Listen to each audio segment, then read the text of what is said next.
James Okocha stood by the tall windows in his big apartment.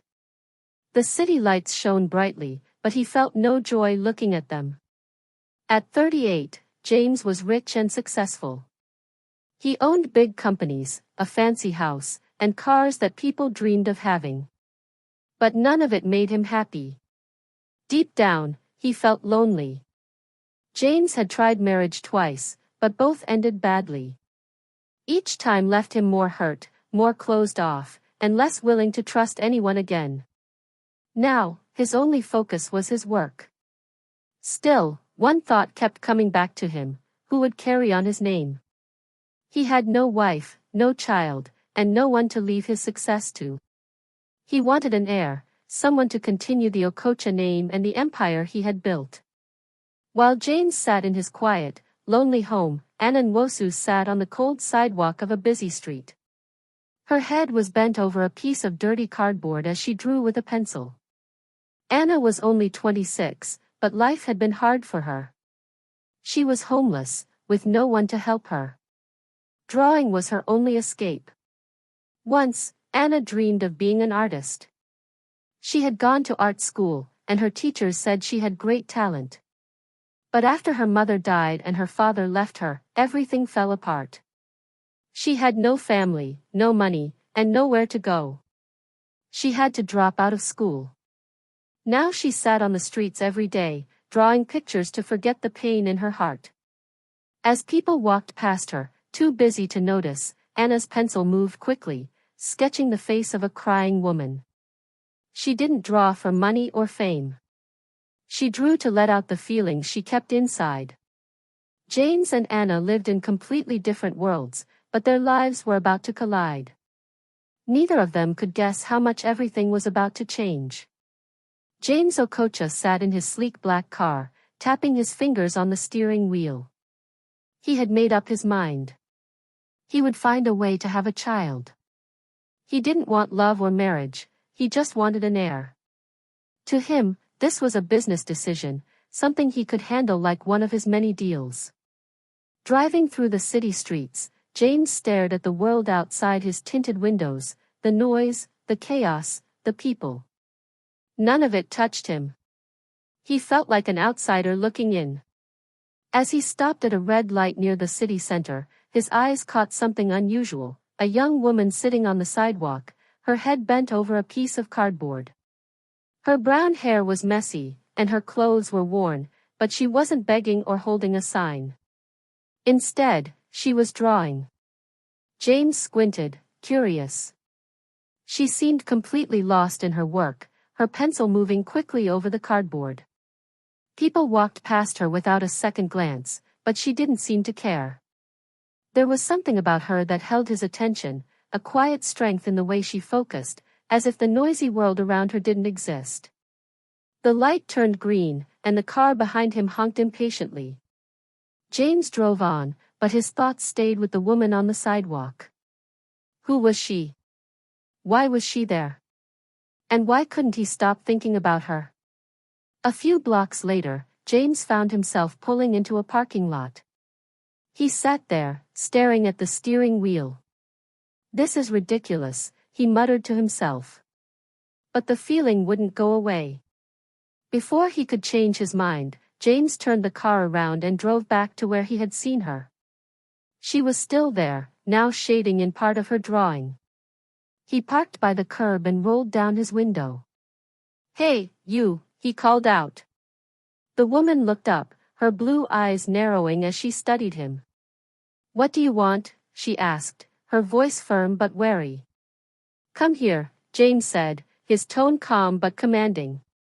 She hesitated, clutching her pencil tightly. "Why?" "I want to talk," he said simply. Her lips tightened, and for a moment, James thought she would ignore him. But then, slowly, she stood up and walked over. Up close, she looked even younger than he'd thought, but there was a tiredness in her eyes that spoke of a hard life. "What do you want?" she asked again, her voice sharper now. James hesitated, realizing he hadn't planned what to say. He decided to keep it simple. "Get in the car. I'll take you somewhere warm," and we can talk." The woman laughed bitterly. "I'm not stupid. If you think I'm here to hurt you," James interrupted, "I'm not. I have an offer, something that could change your life. But I'm not going to explain it out here." She studied him for a long moment, then glanced at his expensive car. "Why would a man like you want to help someone like me?" "You'll understand if you come with me," James said. "If not, fine. Stay here." After a moment's hesitation, she sighed and got into the car. As James drove, the silence between them was heavy. Finally, he broke it. "What's your name?" "Anna," she said quietly. "Anna Nwosu." "I'm James Okocha," he replied. Anna didn't say anything, but her hands fidgeted nervously in her lap. James glanced at her. "I'll explain everything when we get there." The car turned into the parking lot of a quiet cafe. James led Anna inside and picked a corner table, away from the other customers. "So?" Anna said, crossing her arms. "What's this all about?" James leaned forward, his expression serious. "I need someone to carry my child. And I'm willing to pay you more money than you've ever seen in your life to do it." Anna blinked, stunned into silence. "You're joking." "I'm not," James said calmly. Anna stared at him, her mouth slightly open. "You want me to, what?" she asked, her voice filled with disbelief. "I need an heir," James said plainly, leaning back in his chair. "I don't want a relationship or a wife. I just want someone to carry my child. In return, I'll make sure you're taken care of during the pregnancy, and I'll give you enough money to start a new life after the baby is born." Anna couldn't believe what she was hearing. What she was hearing didn't seem real. Anna looked down at her hands, her fingers still gripping the edge of the table. "Why me?" she asked after a long pause. "I saw you on the street," James replied. "You seem strong. You've been through a lot and you're still standing. That's the kind of person I want." Anna laughed bitterly. "You know nothing about me." "You're right," James said, "but I know enough to see you're not like most people. And I think we can help each other." Anna's mind raced. She didn't trust this man, and the idea of having a child for someone she barely knew felt wrong. But then she thought about her life, the cold nights on the street, the hunger that gnawed at her stomach, the hopelessness that weighed her down every day. "I don't know," Anna said finally, shaking her head. "This is crazy." "It's not crazy," James said. "It's practical. You need a way out, and I need an heir. This could change your life, Anna." "Why don't you just adopt?" she asked, her tone sharp. James's jaw tightened. "I want a child that's my blood. Adoption comes with complications I'm not willing to deal with." Anna leaned back in her chair, overwhelmed. "What happens after the baby is born?" "You'll be free," James said. "You'll get the money I promised, and you can live your life however you want. There won't be any strings attached." She narrowed her eyes at him. "How do I know you won't change your mind and take me to court or something?" "You'll have a contract," James said. "It will be legally binding. You'll be protected." Anna looked away, her heart pounding. She wanted to say no, to walk out of the cafe and never look back. But where would she go? Back to the streets? Back to the life she hated?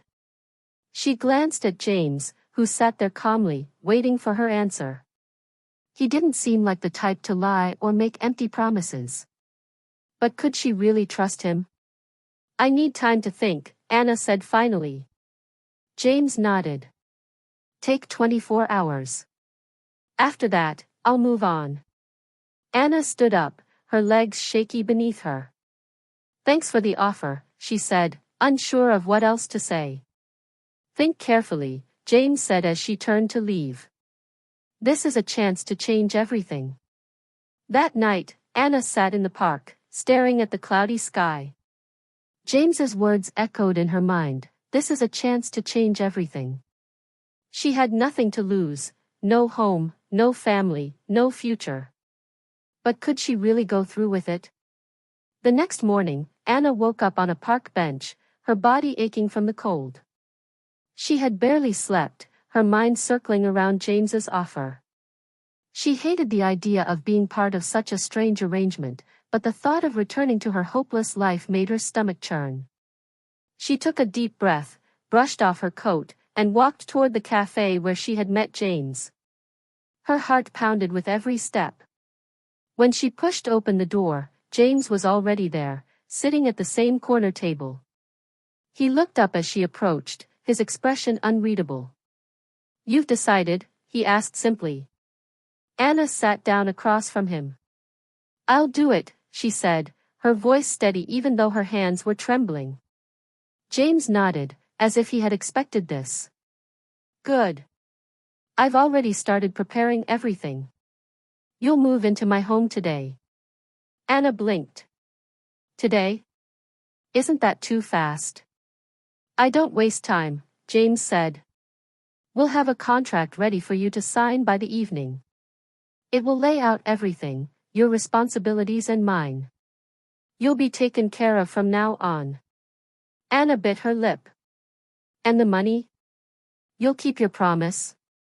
James's gaze was firm. "Yes. Once the child is born, you'll get what we agreed on. Enough to start over, anywhere you want." For a moment, Anna thought about backing out. This was too sudden, too overwhelming. But then she thought about the cold nights, the hunger, and the fear of being stuck in the same cycle forever. "Fine," she said, her voice quiet. "Let's go," James said, standing up and leading her to his car. The drive to James's estate felt surreal to Anna. She stared out the window as the city gave way to wide roads and sprawling houses.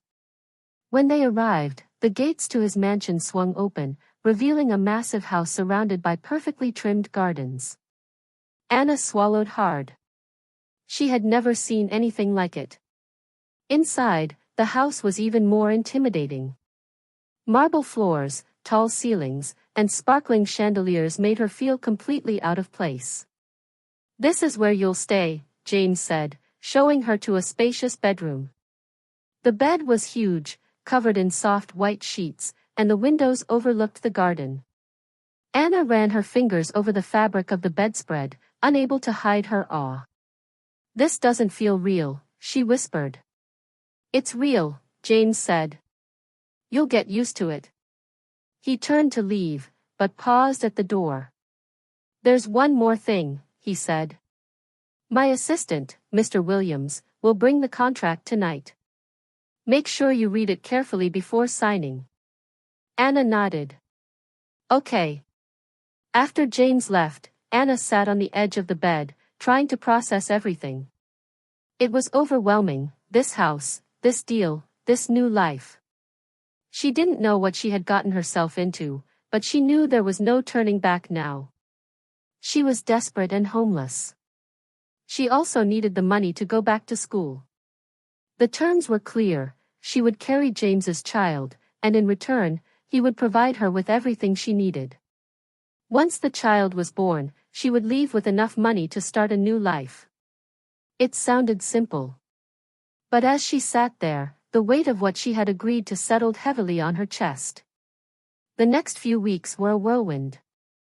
Anna adjusted to life in James's mansion, but it wasn't easy.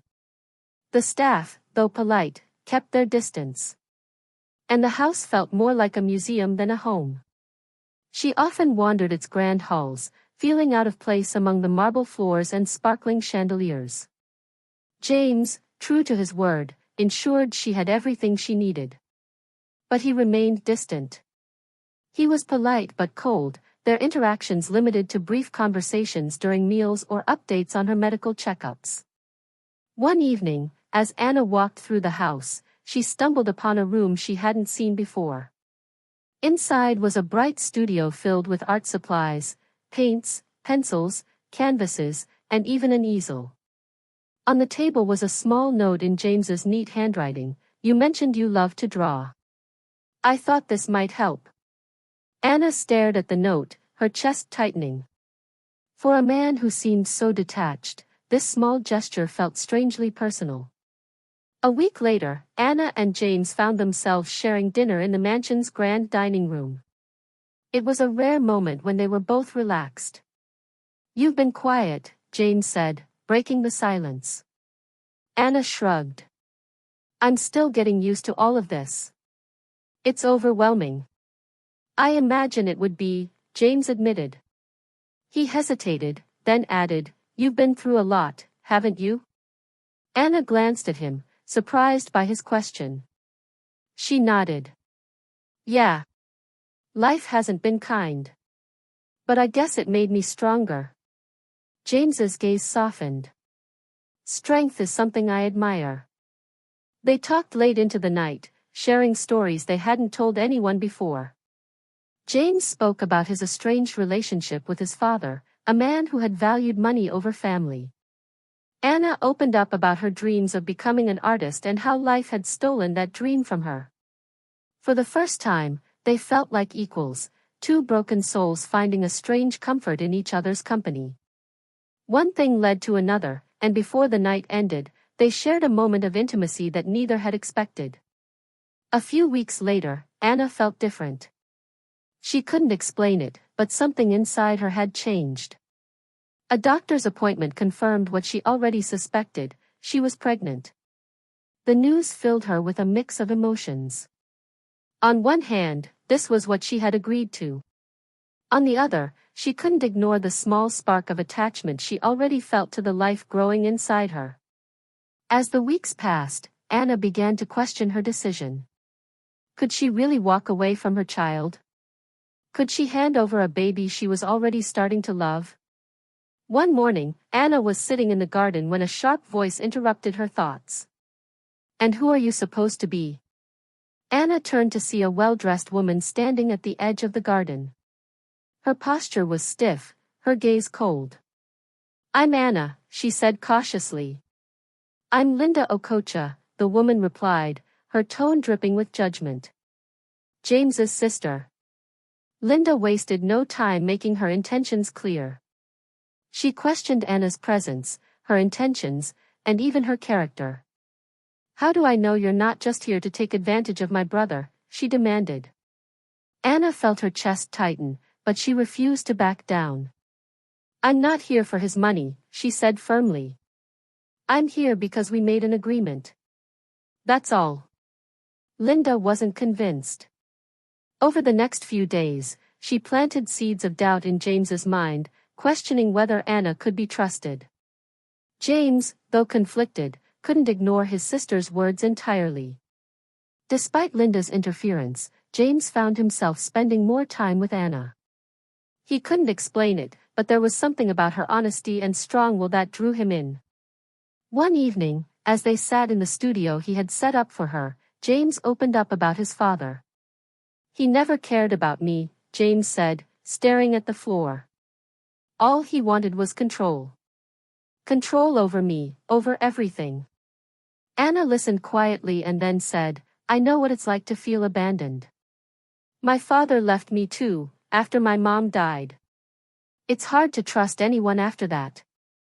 Their shared pain created a bond neither of them had expected.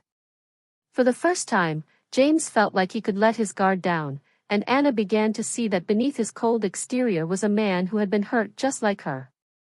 Anna sat on a small couch in the luxurious foyer, her hand resting on her belly. She was just starting to show, and every little kick or flutter reminded her that a new life was growing inside her. What she hadn't expected was how much she would care for the child already.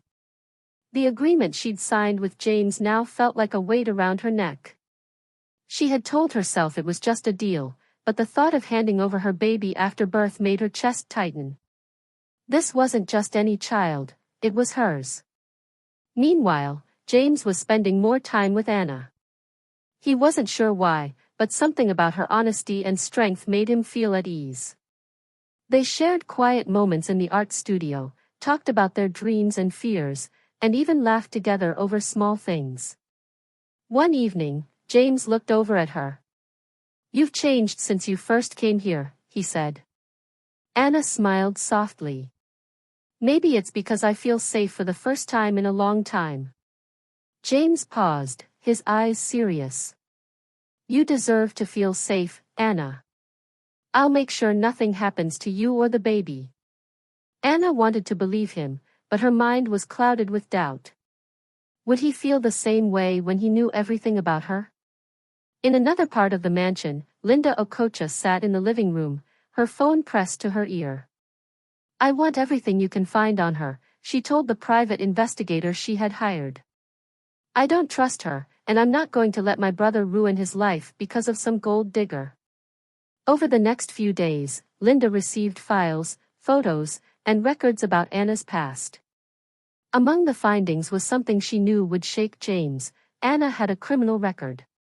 The next morning, Linda barged into James's office, dropping a folder on his desk. "You need to see this," she said sharply. James frowned as he opened the folder.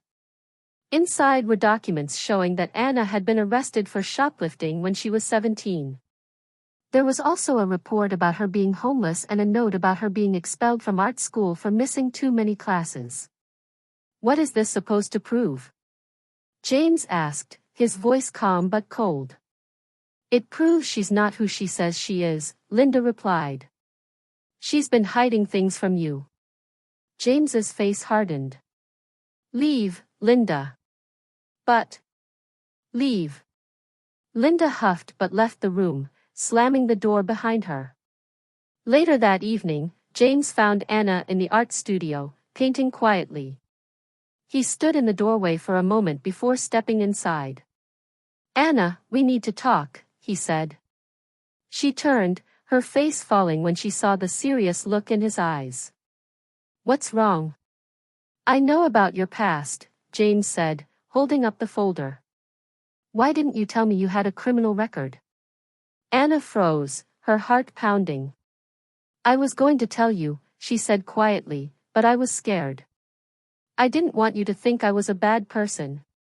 James crossed his arms. "Why did you do it?" Anna took a deep breath, tears filling her eyes. "I was a kid. My mom had just died and my dad left me. I had no money, no food, no one to help me. I stole a few things to survive. It wasn't right, but I didn't have a choice." James's expression softened. He could see the pain in her eyes, the shame she carried. "Why didn't you tell me?" he asked gently. "Because I didn't think you'd understand," Anna said, wiping her tears.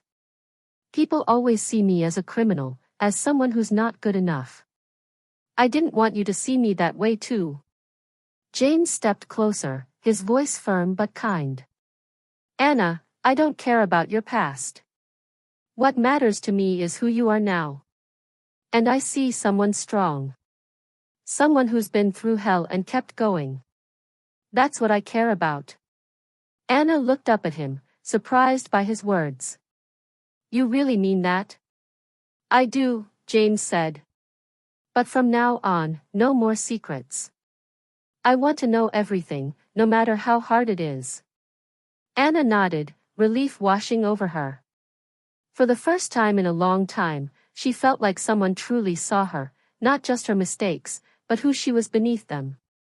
Anna stood in the garden, her hand resting on her growing belly. The air was cool, the scent of fresh flowers surrounding her, but her mind was far from peaceful. She couldn't shake the growing feeling she had for James.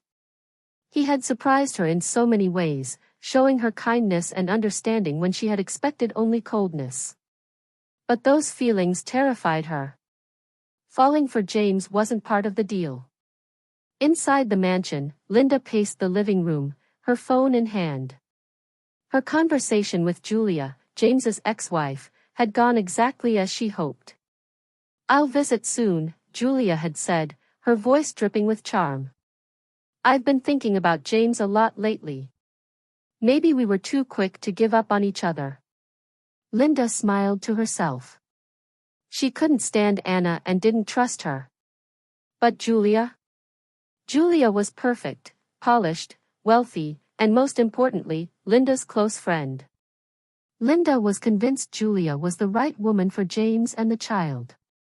A few days later, the doorbell rang. Anna, sitting in the art studio, heard the sound but didn't think much of it, until a woman's voice echoed through the house. James. It's been so long. Curious, Anna stepped out of the studio and froze when she saw the scene in the grand hallway. A tall, glamorous woman with flowing hair and a designer bag stood smiling at James. She reached out to hug him, and for a moment, James seemed unsure. Then he stiffened, returning the gesture with a polite but distant expression. Julia, James said. What are you doing here? I couldn't stay away, Julia said with a coy smile. I've been thinking about us. I made a mistake leaving you. Anna's heart sank. She had heard about James's ex-wife in passing, but she hadn't expected to see her. Julia was beautiful, confident, and clearly still interested in James. As Julia talked animatedly with James, Linda appeared, her smile smug. I thought it would be nice to have Julia visit, Linda said, throwing a glance at Anna. Anna felt out of place, like an intruder in someone else's story. Over the next few days, Julia made herself at home in the mansion. She spent her time reminiscing with James, dropping hints about how they could start over. The child will need a mother, Julia said one evening over dinner. And who better than someone who knows you, James? Someone who loves you. James remained polite but distant, clearly unsure of Julia's sudden interest. Anna, meanwhile, tried to keep her distance. But it was impossible to ignore Julia's presence, or the way she seemed to fit into James's world. For the first time, Anna felt truly jealous. One afternoon, Julia found Anna in the garden. You're the one carrying James's child? Julia said, her tone almost mocking. Yes, Anna replied, keeping her voice steady. Well, Julia said, tilting her head, I suppose I should thank you. But don't get too comfortable. Once the baby is born, I'll be the one raising it, with James. He'll need someone who truly understands him. Anna felt her stomach twist, but she refused to show it. We'll see, she said calmly before walking away. That night, Anna lay on her bed, her emotions swirling.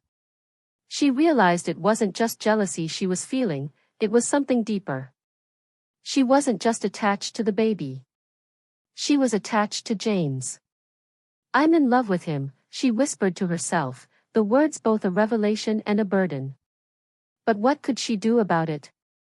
James was polite to her, even kind, but he had never shown any sign of wanting more than their agreement. And now, with Julia back in the picture, Anna felt more unsure than ever. The next evening, James found Anna in the art studio. She was sitting by the window, staring out at the night sky. You've been quiet, he said, sitting down across from her. There's been a lot on my mind, Anna admitted. James hesitated before speaking. I didn't invite Julia here, if that's what you're thinking. Linda, well, Linda has her own ideas about my life. Anna looked at him, her heart aching. She seems like she's still in love with you. James sighed, running a hand through his hair. Julia is complicated. She left me because I wasn't the man she wanted me to be. She said I was too cold, too distant. And maybe she was right. But I'm not sure why she's back now.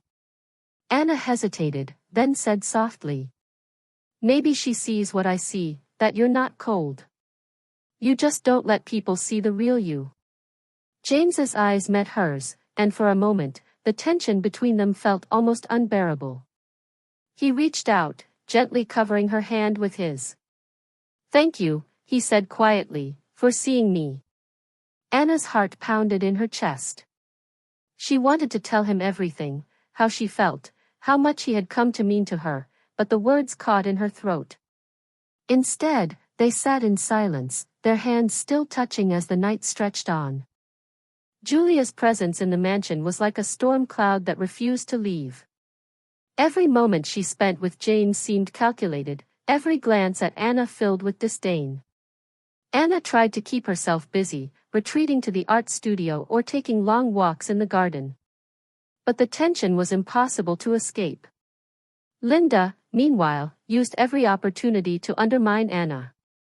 "She doesn't belong here," Linda said to James one evening. "You've done enough for her. Once the baby is born, send her on her way. And Julia, she's the right woman for you. She always was." James's patience was wearing thin. "Linda, this isn't your decision," he replied coldly. "Stay out of it." But Linda wasn't one to back down easily. One evening, Julia cornered James in his office. "I don't know why you're being so stubborn," she said, leaning against his desk. "We were good together once. We can be again. Think about it, James, this child will need a mother. I'm the perfect choice." James looked at her. "Julia, you left because you couldn't handle who I am. You wanted me to be someone else, someone more open, more available. I'm not that man, and I never will be." Julia flinched but recovered quickly. "People change, James. Maybe we could try again, for the child's sake." James stood, his tone firm. "This child will have everything they need. If that includes a mother figure, I'll find one, on my terms. Not because you suddenly regret leaving. I don't need you, and I don't want you back." Julia's face fell, and for the first time, her confidence wavered. "You're making a mistake," she said quietly. "No," James replied. "The mistake was ever thinking you cared about me more than what I could give you. Please leave, Julia. This is not your home anymore." The next morning, Julia packed her things and left the mansion. As she climbed into her car, she shot Anna a glare that sent chills down her spine. "Enjoy this while it lasts," Julia said bitterly. "You won't be here forever." Anna said nothing, watching as the car disappeared down the long driveway. Linda was furious when she learned that James had sent Julia away. "What are you thinking?" she snapped at him. "Julia is perfect for you. That girl," she spat, referring to Anna, "is nothing but trouble. You're risking everything for her." James, his patience at its limit, shot her a cold glare. "Enough, Linda. This is my life, my child, and my decision. I won't have you interfering anymore." Linda's jaw tightened, but she said nothing. Instead, she retreated to her room, her hatred for Anna burning hotter than ever. Though Julia was gone, Anna couldn't shake the feeling of being unwanted in the house. She could sense Linda's animosity every time they crossed paths. And even though James had defended her, Anna still felt like an outsider. As the weeks passed and her belly grew, so did her attachment to the baby. She found herself talking to the child as she painted in the studio. But there was always a shadow over her thoughts, a reminder that this wasn't her baby to keep. One evening, as Anna stood on the balcony watching the sunset, James joined her. He leaned on the railing beside her, his expression calm. "Are you okay?" he asked softly. Anna hesitated, then nodded. "It's just hard sometimes. I feel like I don't belong here." James turned to her, his gaze steady. "You belong here, Anna. Don't let Linda or Julia make you think otherwise." Anna smiled faintly. "It's not just them. It's this whole situation. I didn't expect to feel like this." She rested a hand on her belly. James studied her for a moment, then said, "You've been through a lot, and you've handled it better than most people would. You're stronger than you think." Anna looked at him, her heart aching. She wanted to tell him everything, how much she cared for him, how much this child already meant to her. But she couldn't bring herself to say the words. Instead, she said, Thank you, James. For everything. They stood there in silence, each lost in their own thoughts. The tension in the Okocha mansion was thick enough to cut with a knife. Linda's disdain for Anna was no longer hidden behind sharp words or glares.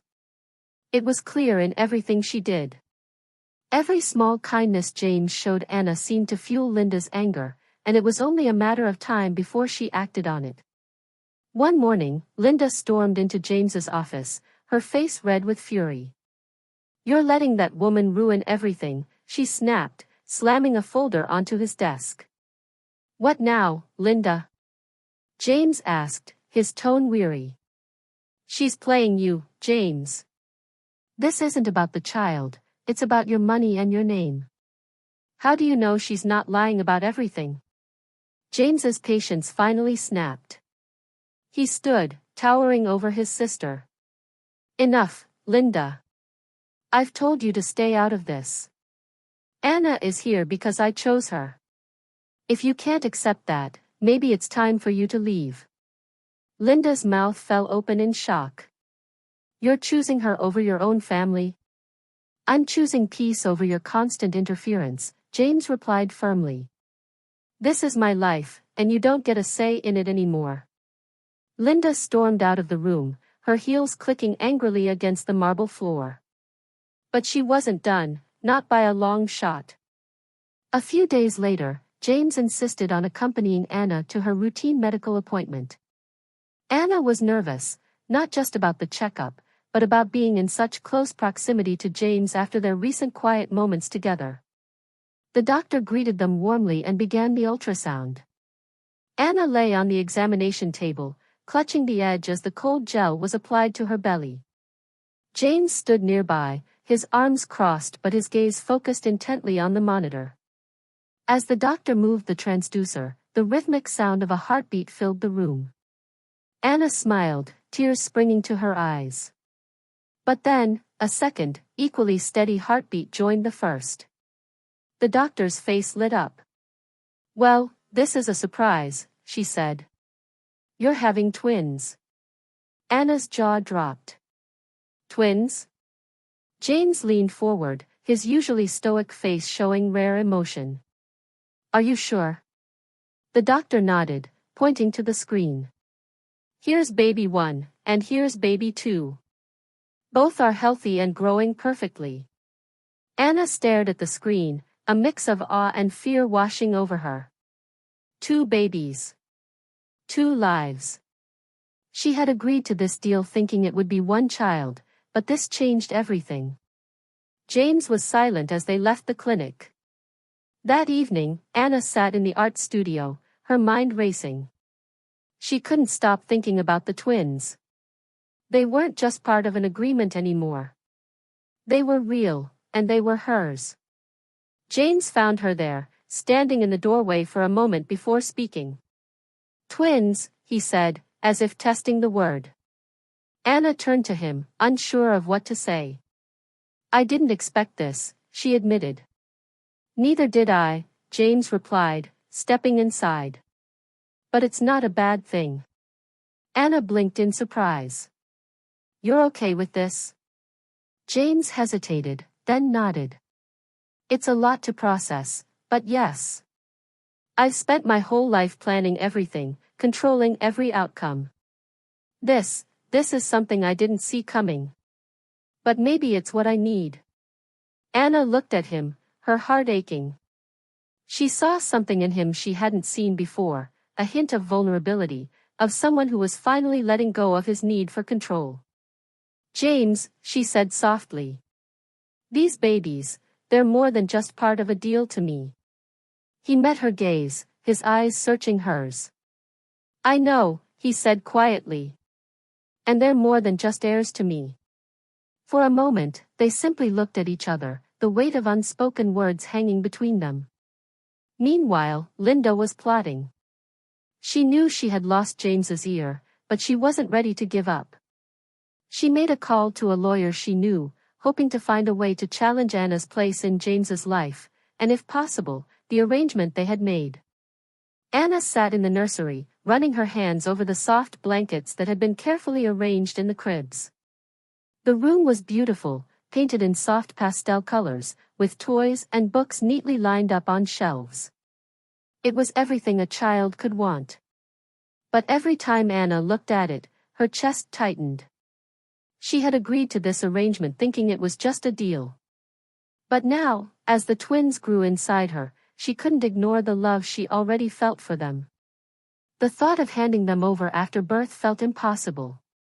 Yet, she didn't know how to tell James. James had been different lately. Though he still carried his usual calm demeanor, Anna noticed the small things he did, making sure she had everything she needed, sitting with her during meals, even asking about the babies more often. One afternoon, Anna was in the garden trying to clear her mind when James joined her. "You should sit," he said gently. "The doctor said to avoid standing for too long." Anna smiled. "I'm fine, James. You worry too much." "Someone has to," he replied, his voice soft. They walked together for a while, and for the first time, Anna felt like she wasn't just a part of a contract. She felt cared for. A week later, James insisted on accompanying Anna to another medical appointment. Though she was nervous, she didn't argue. In the clinic, the doctor began the ultrasound, and the rhythmic sound of 2 strong heartbeats filled the room. Anna's eyes welled with tears, and she instinctively reached for James's hand. To her surprise, he didn't pull away. Instead, he squeezed her hand gently, his eyes fixed on the monitor. "They're strong," the doctor said with a smile. "You've got 2 healthy babies here." Anna turned to James, and for the first time, she saw something in his eyes she hadn't expected: emotion. "They're amazing," he said quietly. As they left the clinic, James walked beside her, unusually quiet. When they reached the car, he turned to her, his expression serious. "Anna," he said, his voice low. "I need to tell you something." She looked at him, her heart racing. "This started as a business arrangement," he began, his tone uncertain. "But it's not that anymore. I didn't plan for this, but somewhere along the way, I realized I care about you, more than I've cared about anyone in a long time. I didn't expect it. And honestly, it scares me. But it's the truth." Anna stared at him, her breath catching. James stepped closer, his eyes searching hers. "You've changed everything."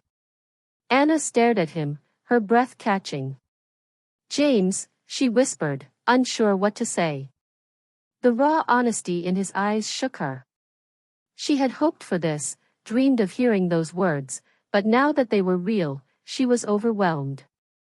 He stepped closer, closing the space between them, his expression more vulnerable than she'd ever seen. "You've changed everything," he repeated, more softly this time. "I don't want to go back to the way things were." Anna's throat tightened, emotion welling up inside her. "I care about you too," she admitted, her voice trembling. "I didn't think I would. I tried not to. But I do, James. And these babies, they aren't just yours anymore. They're mine too. In every way that matters." James reached out and gently cupped her cheek, his touch tender. "Then stay," he said, voice low and steady. "Not because of the deal. Not because of the babies. Stay because you want to. Because we can make something real."